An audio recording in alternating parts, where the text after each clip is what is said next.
જાણો છો એ રીતે આ સદીની સૌથી મોટી જે મહામારી કહેવાય છે દુનિયામાં એ કોવિડ હતી અને ભારત જેવો દેશ જેની પાસે જે ઇન્ફ્રાસ્ટ્રક્ચર છે અને જે માનવ સંસાધન છે એની સાથે આદરણીય પ્રધાનમંત્રી નરેન્દ્ર મોદી અહીંની આખું હેલ્થનું માળખું અને આપણા સાયન્ટિસ્ટોએ અને આપણા ડૉક્ટરોએ એની સાથે પેરામેડિકની આખી ફોર્સથી લઈને અન્ય લોકો જે કોવિડ મેનેજમેન્ટમાં જોડાયા હતા એમણે કોવિડ વેક્સિનેશનની રસીકરણનું કામ ખૂબ જ સારી રીતે કર્યું છે અને આ મહામારીના સમયમાં ભારતે ખૂબ સારું પરફોર્મન્સ કર્યું છે એના લગત જે માહિતી આપવા માટે મેં આજે જે ડૉક્ટરોની પ્રેસ કોન્ફરન્સ કહી રહ્યા છે એમાં હું સ્વાગત કરું છું doctor Dharmendra Gajjar, convener Shri doctor સાહેબ ગુજરાત પ્રદેશ, ડૉક્ટર નિશ્ચલ ભટ્ટ, તેઓ શ્રી પીડિયાટ્રિશિયન છે અને એની સાથે સરકાર તરફથી કોવિડ ઇમ્યુનાઇઝેશન ટાસ્ક ફોર્સના એક સદસ્ય છે, ડૉક્ટર મુકેશ સાવલિયાજી, અમદાવાદ ગાયનેક એસોસિએશનના તેઓ પ્રમુખ છે, ડૉક્ટર જ્ઞાનેન્દ્રસિંહ ફિઝિશિયન છે, ડૉક્ટર હિતેશ પટેલ જે ડાયરેક્ટર છે લોંગ લાઈફ હોસ્પિટલના અને તે પણ ફિઝિશિયન છે, એની સાથે ડૉક્ટર શૈલેષ મેતલિયા ફિઝિશિયન અને પોતાની મલ્ટી સ્પેશિયાલિસ્ટ હોસ્પિટલ ધરાવે છે. આ સાથે doctor Vipul Vadela as a homeopathic consultant તરીકે કામ કરે છે. હવે આગળની પ્રેસ વાર્તાને સંબોધવાનું અને સંચાર કરવાનું કામ હું આદરણીય ડૉક્ટર ધર્મેન્દ્ર ગજ્જરશ્રીને આપું છું. ડૉક્ટર ધર્મેન્દ્ર ગજ્જર. મિત્રો, આપ સૌ જાણો છો કે ગત 3.5 વર્ષ પહેલાંથી જ્યારે જેમ શ્રદ્ધાબેને કીધું કે આ વિશ્વની અત્યાર સુધીમાં કદાચ મોટામાં મોટી મહામારી આવી હતી આપણે ત્યાં કોવિડની, અને અત્યારે એક મિસકન્સેપ્શન ફેલાયો છે લોકોમાં કે આની જે વેક્સિન આપી હતી એના થકી ખૂબ લોકોને બધા મેડિકલ ઇશ્યુઝ થાય છે. તો એક આખો આ જે વિષય થયો છે એને હું 4 ભાગમાં વહેંચીશ. સમજવાની જરૂર છે. પહેલાં તો એક ઇતિહાસ, હિસ્ટ્રી શું છે આની, જો આપણે આ વેક્સિન આપી ના હોત તો શું થઈ શકત, એના આફ્ટર ઇફેક્ટ શું ખરાબ આવી શકત. બીજી વસ્તુ, જે વેક્સિનનો સિનારીઓ ભારતમાં અને વિશ્વમાં શું હતો અને શું છે, એના કોમ્પ્લિકેશન, અને છેલ્લું આપણા એક્સપર્ટ પેનલ્સ છે આપણાને થોડીક વધારે પણ એડ ઓન ગાઈડલાઇન આપશે. મિત્રો, આ ઇતિહાસની વાત કરીએ તો પહેલો વેક્સિનમાં એટલે કોવિડનો જે આ નોવેલ વાયરસ હતો એ વાયરસ જ્યારે પહેલી વખત 16મી જાન્યુઆરીએ કેરલામાં એક બહેનને થયો હતો ત્યારે આપણને કોઈને વિશ્વમાં પણ કોઈને ખબર નથી કે આ વાયરસ કઈ રીતે બિહેવ કરશે, આની મેડિસિન શું છે, આની ટ્રીટમેન્ટ શું છે, અને આને પ્રિવેન્ટ કેવી રીતે, એને ફેલાવવા પણ કેવી રીતે અટકાવી શકાય. પછી જેમ આનો ફેલાવો થયો ને પછી ખબર પડી કે આનું જે સ્પ્રેડ થવાની જે માત્રા છે એ બીજા બધા વાયરસ કરતાં, જે નોર્મલ આપણે ઇન્ફ્લુએન્ઝા તરીકે સમજતા હતા એના કરતાં બહુ જ ફાસ્ટ સ્પ્રેડ થતો હતો. એટલે આપણે તરત ભારતીય જનતા પાર્ટીના માન્ય નરેન્દ્રભાઈએ તરત જ પહેલી વખત એવું વિશ્વમાં લોકોને ખબર નથી કે લોકડાઉન શું છે, આપણે ત્યાં લોકડાઉન નાખ્યું. તો એના થકી પણ આ સ્પ્રેડ આપણે થતાં તરત અટકાયો હતો. એ વખતે આપણાને પીપી કીટ આપણી જોડે હતી નહીં, જે N95 માસ્ક હતા ને એનું પ્રોડક્શન એ તે સમયમાં આપણે રાત દિવસ કામ કરીને એનું પ્રોડક્શન આપણે સ્વદેશમાં અને ઇન્ડિજિનિયસ આપણે બનાવડાવ્યું. એટલે એક બેઝિકલી જે વાત કરીએ કે આનું ઇતિહાસમાં આપણે કે 3.5 વર્ષ પહેલાં જ્યારે આ ફેલાયો ત્યારે છેક પહેલી વેક્સિનની આપણે જ્યારે ભારત દેશમાં વાત કરીએ તો કે આખા જ બધા જ વિશ્વમાં બધા જ લોકો આમાં આનું R&D કરતા હતા કે આ વેક્સિન આની શોધાય. આપણે ત્યાં મલ્ટિપલ ટાઈપની વેક્સિન હોય છે, લાવ એટેન્યુએટેડ વેક્સિન હોય છે કે જે વાયરસને મારીને બનાવવામાં આવે છે, એવી રીતે mRNA વેક્સિન આવે છે. એટલે એમાં મેડિકલ ટેકનિકલમાં જવાની જરૂર નથી, પણ આ વેક્સિન જ્યારે બનાવી એ પહેલી વેક્સિન આપણે જ્યારે ભારત વર્ષમાં બનાવી ત્યારે એ વિધિન નવેમ્બર એન્ડમાં 2001માં 3 ટ્રાયલ ICMR 3 ટ્રાયલ કર્યા હતા. પહેલો ટ્રાયલ કરીએ મનુષ્ય પેલા એનિમલ્સ ઉપર કરતા હતા, એમાં ટ્રાયલમાં આપણે પોઝિટિવિટી થયું. બીજો ટ્રાયલ આપણે 100 લોકો ઉપર કર્યો હતો, અને 3 ટ્રાયલ આપણે એક માસ કોમ્યુનિટી ઉપર કર્યું હતું કે 1000થી પણ વધારે લોકો ઉપર થાય. એ પછી નાના ક્લસ્ટર ટેરિટરીમાં આનો ટ્રાયલ કર્યો અને આમાં રિઝલ્ટ સારા આવે. પછી આપણે પહેલી વેક્સિન 16મી જાન્યુઆરીએ 2021, કોવિડનો પહેલો આપણે થયું 27 જાન્યુઆરી 2020માં આનો આપણે કોવિડની ખબર પડી કે ભારત વર્ષમાં કોવિડ આવ્યો છે. એટલે 1 વર્ષ પછી પહેલી વેક્સિન આપણા ભારત વર્ષમાં આપણે આપી, અને that was indigenous vaccine Covishield, જે આપણે સિરમ ઇન્સ્ટિટ્યૂટ ઓફ ઇન્ડિયામાં બનાવી. આપણે એસ્ટ્રાઝેનેકા જોડે કોલેબોરેશન કરી અને પહેલી વખત આ વેક્સિન બનાવી અને માન્ય નરેન્દ્રભાઈએ પણ આ વેક્સિન નથી લીધી. અમારા કોઈ પણ મિનિસ્ટરશ્રીએ કે કોઈ પણ ઇન્ફ્લુએન્સર, કોઈ પણ આર્થિક સમૃદ્ધ માણસે વેક્સિન નથી લીધી. પહેલી વેક્સિન આ પહેલી વખત માન્ય નરેન્દ્રભાઈના સૂચનાથી ડાક્ટરોને અને પેરામેડિક્સને આપી હતી. પહેલો વેક્સિનનો ડોઝ પત્યા પછી જે કોમોર્બિડ લોકો હતા કે જેની જરૂરિયાત હતી કે જે લોકોને આ વેક્સિન લેવાથી એમને કોઈ પણ તકલીફ જીવનમાં ના પડે અને મોર્ટાલિટી મોર્બિડિટી બે ના થાય, એટલે એ લોકોને આપી હતી. અને ત્રીજી વેક્સિન આપી પછી સામાન્ય પ્રજાને આપી હતી. એના આપણે 3 ડોઝ આપ્યા હતા. આખા ભારત વર્ષમાં અત્યાર સુધીમાં 210 કરોડ વેક્સિનના ડોઝ આપ્યા હતા. એમાં 174 કરોડ આપણે કોવિશિલ્ડનું આપ્યું હતું અને ICMR અને ભારત બાયોટેક બે ભેગા થઈને પહેલી વખત ઇન્ડિજિનિયસ વેક્સિન ભારતમાં બનાવી હતી, જે કોવેક્સિન તરીકે આપણે એને એટલે પ્રસ્થાપિત કરી હતી અને કોવેક્સિન તરીકે માર્કેટમાં મૂકી હતી. એ વેક્સિન આપણે નિઃશુલ્ક આપી છે. આપણાને બધાને ખબર છે મિત્રો કે કોઈ પણ જેમ કે પહેલાં પોલિયોની વેક્સિન હતી, મિઝલ્સની હતી, સ્મોલપોક્સની વેક્સિન વર્ષો પછી ભારત વર્ષમાં આવતી હતી. આ પહેલી વખત એવું બન્યું કે આપણે વિશ્વની જોડે જ ખભે ખભો મિલાવી અને જ્યારે વિશ્વના કોઈપણ દેશમાં, UK ગણો કે ડેવલપ દેશમાં જ્યારે વેક્સિન આપી, એ જ સમયે આપણે ભારતમાં વેક્સિન આપી હતી. જે ખોટો ભ્રમ ફેલાવવામાં આવે છે અન્ય પાર્ટીઓ દ્વારા, પર્ટિક્યુલરલી કોંગ્રેસ પાર્ટી દ્વારા, કે આ વેક્સિન લેવાથી ક્લોટિંગ થાય છે અને ક્લોટિંગ થવાથી, બ્લડ ક્લોટ થવાથી અનેક મેડિકલ ઇસ્યુઝ થાય છે. તો કદાચ ICMRનું હમણાં જ 2023માં નવેમ્બર 22 તારીખે એ લોકોનો એક ડેટા પબ્લિશ થયો છે. તમારે બધાને પણ જોવો હોય તો એનો વેરીફાઈ કરી શકો કે એમાં સ્પષ્ટ એ લોકોએ મેન્શન કર્યું છે કે ક્લોટિંગ થતું નથી. પણ 0.004% લોકોને વેક્સિન આપવાથી ક્લોટિંગનો પ્રોબ્લેમ થતો હોય છે. પણ દરેક વેક્સિન આપવાના તમે કોઈપણ જગ્યાએ વેક્સિન રિસ્ક અને બેનિફિટનો રેશિયો જોવાનો હોય છે. જો આપણે વેક્સિન આપી ના હોત તો અનેક લોકોને આપણે જે કોમોર્બિડ લોકો હતા, ઇવન યંગ લોકો, આપણે પહેલાં ફેઝમાં જોયું તો આ એક્સપર્ટ છે, જે લોકો આપણને કહેશે કે કેટલા લોકોને આપણે મૃત્યુ સુધી ધકેલી શકાયા હતા, મીન્સ મૃત્યુ થયા હતા લોકોના. એટલે જો આ વેક્સિન આપી ના હોત તો અનેક બીજા મેડિકલ પ્રોબ્લેમ, આપણે મ્યુકરમાઇકોસિસ છે કે બીજા મેડિકલ જે લંગ ફાઇબ્રોસિસ થતા હતા, એ બધા જ કોમ્પ્લિકેશન થતા હતા. એટલે જો વેક્સિન આપવાથી આપણે ખૂબ લોકોની જાન બચાવી શક્યા છે. લોકોને વેક્સિન આપવાથી આપણે એ લોકોને જે કોમોર્બિડ કન્ડિશનમાંથી ખરાબ રીતે એમની જિંદગી ખરાબ રીતે જીવે નહીં, એના માટે આપણે બચાવી શક્યા હતા.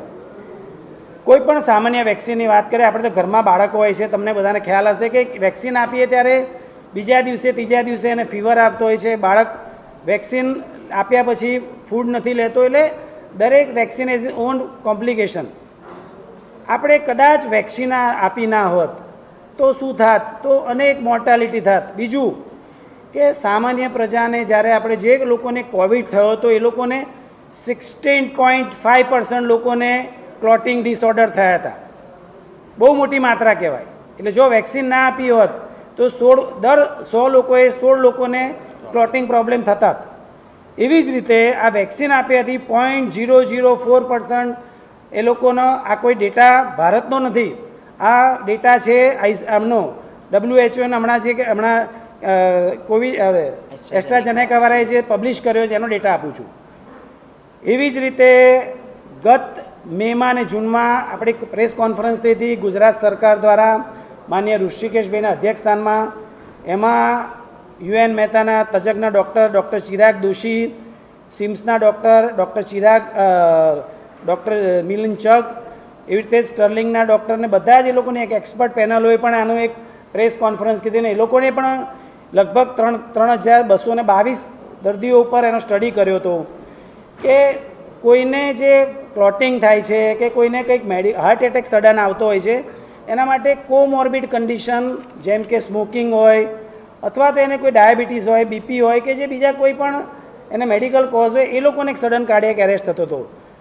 બીજું સિમ્પલ સાદી આપણે એક ઓરલ કોન્ટ્રાસેપ્ટિવ પિલ્સ, એ પણ જો આપણી બહેનો જે લેતી હોય છે એના લેવાથી પણ ક્લોટિંગનો પ્રોબ્લેમ થતો હોય છે. દરેક ડ્રગને એનો પોતાનો કોમ્પ્લિકેશન હોય જ છે. એટલે આપણે એવું ક્લેમ કરીએ કે આ વેક્સિન લેવાથી આ થયું છે, એના એ તો કદાચ મને ખબર નથી કે આ કેમ આ કોઈ સ્ટડી કર્યા વગર કોંગ્રેસના પ્રવક્તા કે કોંગ્રેસના નેતાઓ આવું સ્ટેટમેન્ટ લઈને સરકારને અને સરકાર તો પછી કદાચ સામાન્ય પ્રજાને ભ્રમમાં મૂકે છે. મારે જે એક મેજર વાત કરવી છે કે હમણાં કદાચ આપ બધા ટીવી મીડિયામાં પણ જોવો છો કે અમિતાભ બચ્ચન એક હર્પીસ વેક્સિન માટે પણ બહુ જ એ પ્રચાર પ્રસાર કરે છે અને ખૂબ સારી વસ્તુ છે, લેવી જ જોઈએ વેક્સિન. વિદેશમાં તો કદાચ ફ્લૂના શોટ દરેક લોકો લે છે, આપણે ત્યાં એ ટ્રેન્ડ નથી, પણ દર મેમાં જ્યારે વિન્ટર અને સમર મનસૂન આવતું હોય છે પહેલાં એ લોકો ફ્લૂનો એક શોટ દરેક જણા લેતા હોય છે, એના પણ એના પોતાના કોમ્પ્લિકેશન થતા હોય છે.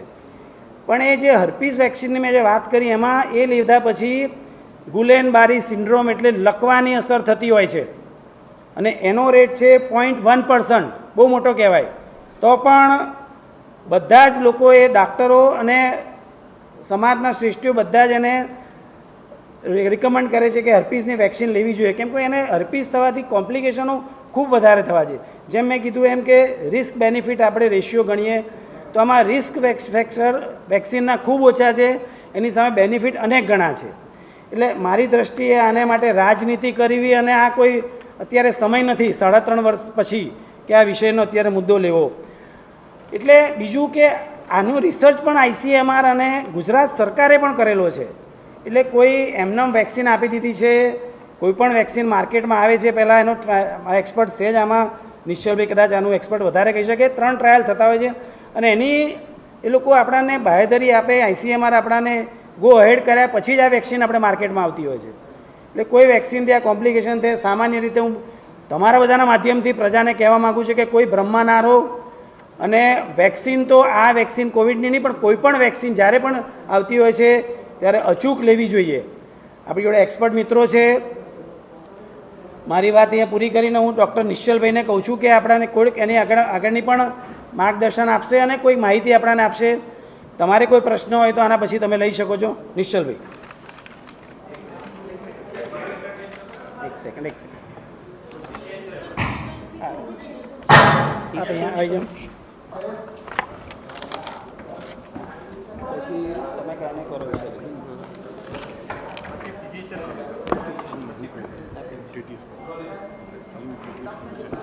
16મી જાન્યુઆરીએ જ્યારે આપણે 2021માં પહેલો વેક્સિનનો ડોઝ આપ્યો હતો ત્યારે હું પહેલાં 5 ડૉક્ટરોમાંનો હતો કે જ્યારે મેં સિવિલ હોસ્પિટલમાં કોવિશિલ્ડનો જ ફર્સ્ટ ડોઝ લીધો હતો.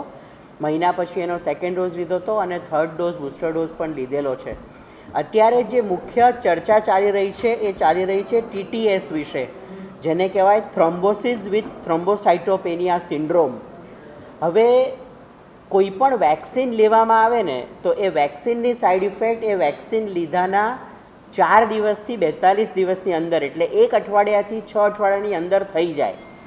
એવું નથી કે આપણે 2021માં કોવિશિલ્ડ લીધું ને 2024માં ક્લોટિંગ થઈને આપણું મૃત્યુ થાય, એ પોસિબલ જ નથી. નંબર 1.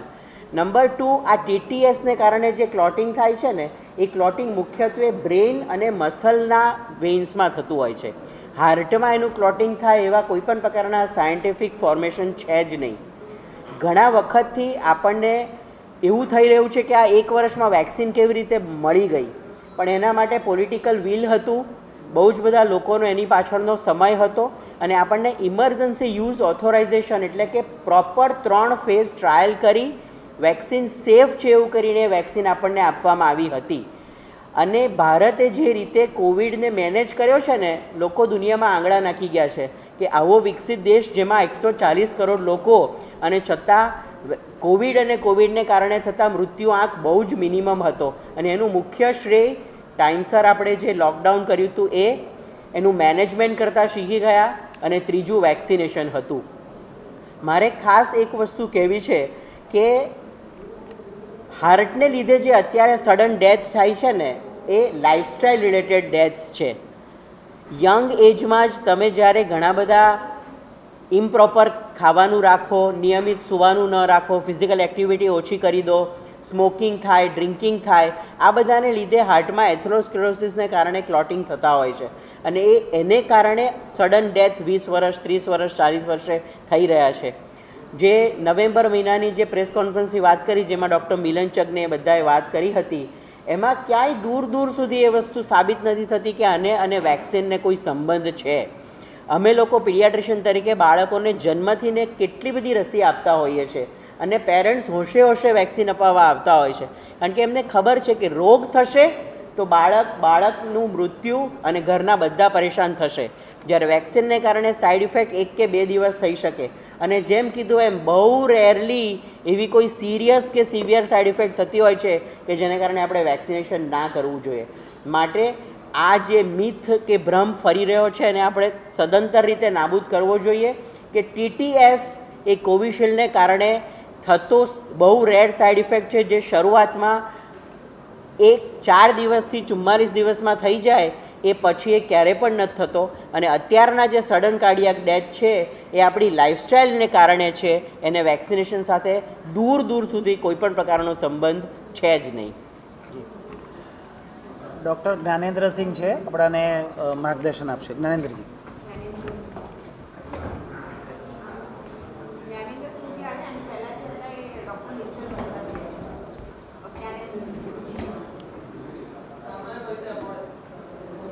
નમસ્કાર.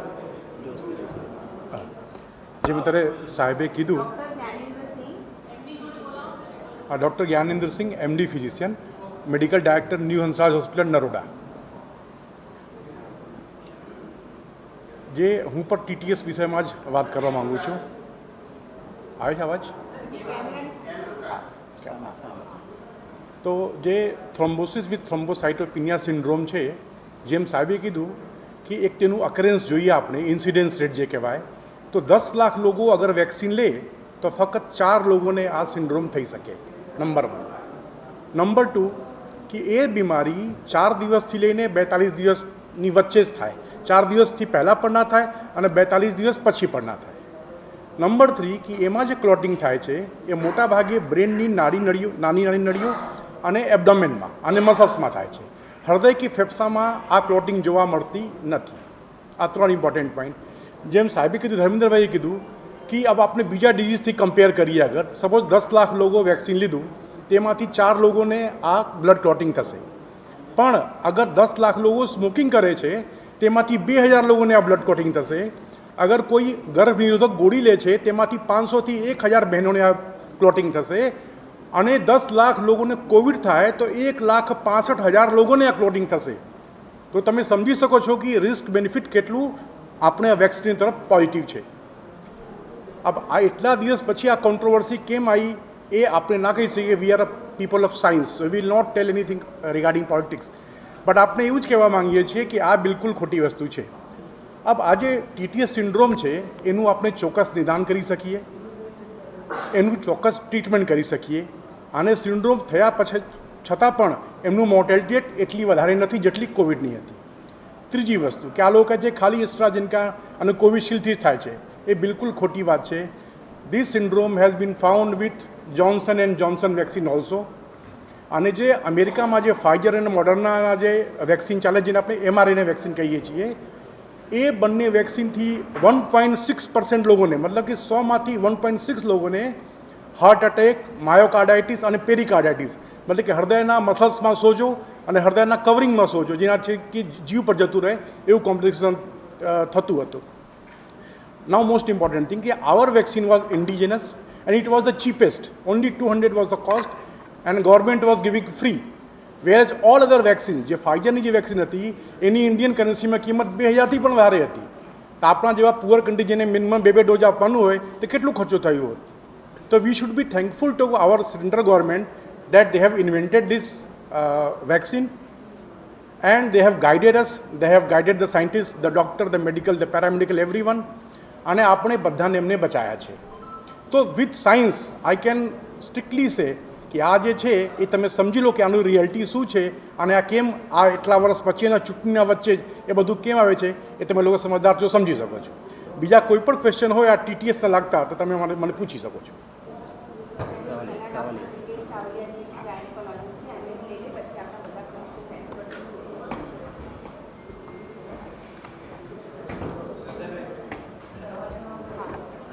Doctor Mukesh Savaliya, gynaec society. હું ડૉક્ટર મુકેશ સાવલિયા, પ્રેસિડેન્ટ અમદાવાદ ઓસ્ટર ગાયનેક સોસાયટી. એક્સપર્ટ મિત્રો પાસેથી આપણે સૌએ જાણ્યું ટીટીએસ વિશે અને બધા વિશે. સાદી ભાષામાં કોઈપણ વેક્સિન અથવા કોઈપણ મેડિસિન જ્યારે ઇન્ટ્રોડ્યુસ થાય ત્યારે એનો પોસ્ટ માર્કેટિંગ સર્વેલન્સ ચાલતો હોય છે. એ રૂટીન પ્રક્રિયા છે, પોસ્ટ માર્કેટિંગ સર્વેલન્સ છે. આ રૂટીન પ્રક્રિયાના ભાગરૂપે જ પોસ્ટ માર્કેટિંગ સર્વેલન્સ અત્યારે ઓલ ઓવર વિશ્વમાં આ વેક્સિન વિશે ચાલી રહ્યો છે. અને આ જે કાંઈ સ્ટડીઝ આવી રહ્યા છે એ પોસ્ટ માર્કેટિંગ સર્વેલન્સના આવી રહ્યા છે.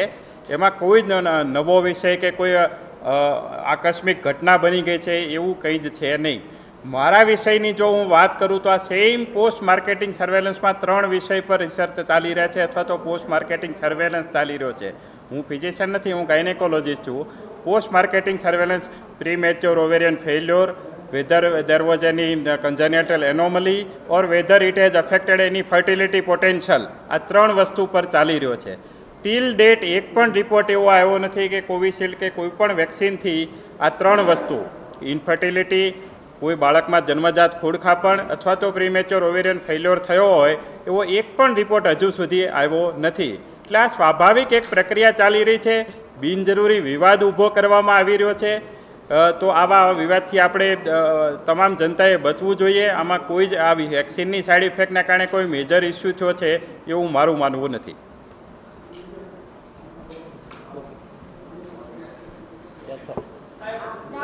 સવાલ એવો છે કે સીરમ ઇન્સ્ટિટ્યૂટ જેણે આનું મેન્યુફેક્ચરિંગ કર્યું છે અને આનું રિસર્ચ એ યુકેની અંદર યાર એ લોકો નહોતા એટલા શક્તિશાળી એટલે એને આપણે ઇન્ડિયાને કીધું સીરમ કર્યું. સવાલ સીરમ ઇન્સ્ટિટ્યૂટ ઉપર છે અને ત્યાં મેડિકલ પ્રોસિજર હવે મોર ધેન 1000 કરોડનો દાવો જેવું થયું છે અને એની સામે સીરમ ઇન્સ્ટિટ્યૂટે કબૂલ કર્યું છે કે આ કોવિશિલ્ડથી બ્લડ પણ થાય છે. આ બધી વસ્તુ એને કબૂલ કરી. એટલે સવાલ એ છે કે આ એક પ્રાઇવેટ ઇન્સ્ટિટ્યૂટ ઉપર પ્રહાર છે. તમે મેડિકલી ટેકનિકલી હા, સમજવાની એ જ જરૂર છે. સિરમ ઇન્સ્ટિટ્યૂટ ઓફ ઇન્ડિયા સંભળાય છે? સિરમ ઇન્સ્ટિટ્યૂટ ઓફ ઇન્ડિયા એ વર્લ્ડની નંબર 2 વેક્સિન મેન્યુફેક્ચર છે. વર્લ્ડની કહું છું, આખા વિશ્વની. અને એ અત્યારે આખા વિશ્વમાં સૌથી વધારે મેન્યુફેક્ચર યુરોપિયન કન્ટ્રી કરે છે. પછી સેકન્ડ નંબરની સિરમ ઇન્સ્ટિટ્યૂટ. આખા જ વર્લ્ડના લોકો સિરમ ઇન્સ્ટિટ્યૂટ જોડે, એમાં યુકે હોય, યુએસએ હોય, ચાઇના હોય, એ લોકો આપણે ત્યાં પ્રોડક્શન કરે છે. એ ભારત માટે ગર્વની વાત છે. અને એ લોકોએ એ જ કન્ફેસ કર્યું છે કે આમાં 0.004% લોકોને આના કારણે ક્લોટિંગનું કોમ્પ્લિકેશન થઈ શકે. એ તો they study been done. This study has been done in UK અને યુએસએ સ્ટડી કર્યો છે અને એ લોકોએ સ્વીકાર્યું છે કે એસ્ટ્રાઝેનેકાવાળા જે એ લોકો એનો જે રિસર્ચ કરીને એમને જે મેન્યુફેક્ચરિંગ એમણે કર્યું છે એ જ વસ્તુ જ્યારે કોવેક્સિન આપણે ત્યાં બની અહીંયા એ ઇન્ડિજિનિયસ છે, આપણે ત્યાં જ બનાવી છે, આપણે ત્યાં R&D થયેલી છે. એટલે એ ICMR જે માન્ય કોઈક નેતાએ હમણાં કંઈક આક્ષેપ કર્યો હતો કે કોઈ એનું કંઈ કર્યું નથી R&D, તો આપણે ICMR અને ભારત બાયોટેકવાળાએ અહીંયા રિસર્ચ કરીને એ વેક્સિન બનાવી છે. એટલે આપણા માટે એ પણ એક મોટી ગર્વની વાત છે. એટલે જે તમે એક મિનિટ મેં આપને કીધું મિત્ર કે ICMRનો સ્ટડી થયો છે 3327 પેશન્ટો ઉપર. એ લોકોએ, હું બોલતો નથી, એ લોકોના વેબસાઇટ ઉપર જ, ICMRની વેબસાઇટ ઉપર તમે જોશો 27 કે 28 નવેમ્બરમાં, હમણાં 23માં જ એ લોકોએ મૂક્યું કે એ લોકોએ સ્ટડી કર્યો. એવો જ સેમ સ્ટડી ગુજરાતમાં થયેલો છે આપણે UN મહેતા હોસ્પિટલમાં, કે આ મેડિસિન લેવા કે આ વેક્સિન લેવાથી કોઈ થતો નથી. સોરી, તમારા ડેટામાં જો એ લોકોએ લગભગ 2300 કેવા કે પેશન્ટ ઉપર કરેલો, જેનો ડેટા હું તમને પ્રિન્ટેડ ડેટા પણ આપને આપી શકું છું. સવાલ એટલો છે કે વર્લ્ડ હેલ્થ ઓર્ગેનાઇઝેશનની જે પહેલી ગાઈડલાઈન હતી કે ડેટાની જાળવણી, એ વસ્તુ આપણે થઈ નથી. UN મહેતાએ પણ આ વસ્તુ ક્લિયર કરી હતી. તમે કહો છો હજુ પણ એને જે ડેટા છે